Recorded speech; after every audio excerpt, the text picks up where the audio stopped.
यासाठी शासकीय पातळीवर उपाययोजना करण्यात आल्या। राज्यातील 28 धरणांमध्ये 24.74% पाणीसाठा असून धरणातील पाणीसाठा पिण्याच्या पाण्यासाठी राखीव ठेवण्यात आलाय। शेतीसाठी पाणीपुरवठा बंद करण्याचे निर्देश देण्यात आले। व्यावसायिक उद्योजकांना पाणीपुरवठा बंद करण्याचे निर्देश देण्यात आले। शहरातल्या कार वॉशिंग सेंटरला पाणी देणं बंद करण्यात आले। धरणातील पाणीसाठा कमी झाल्यानं अनेक शहरांमधल्या पाणी पुरवठ्यावर परिणाम झालाय, तर पुण्यात 1 दिवसाआड पाणी पुरवठा केला जातो।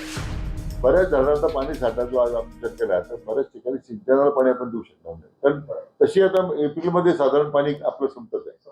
पण आता आपण तरी स्ट्रेच करून मे पर्यंत आणलंय गेल्या वर्षाच्या या एप्रिलच्या उपाययोजनामुळे।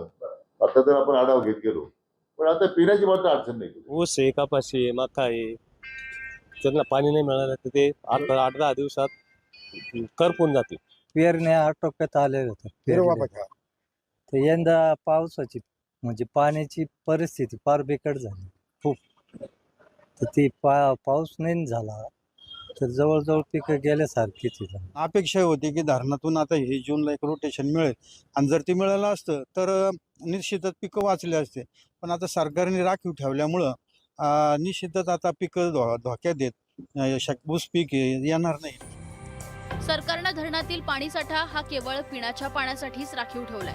पुढील काही दिवसात मुसळधार पाऊस पडला नाही तर महाराष्ट्रावरील हे पाणी संकट अधिक तीव्र होण्याची शक्यता आहे। Bureau report, news 18 Marathi.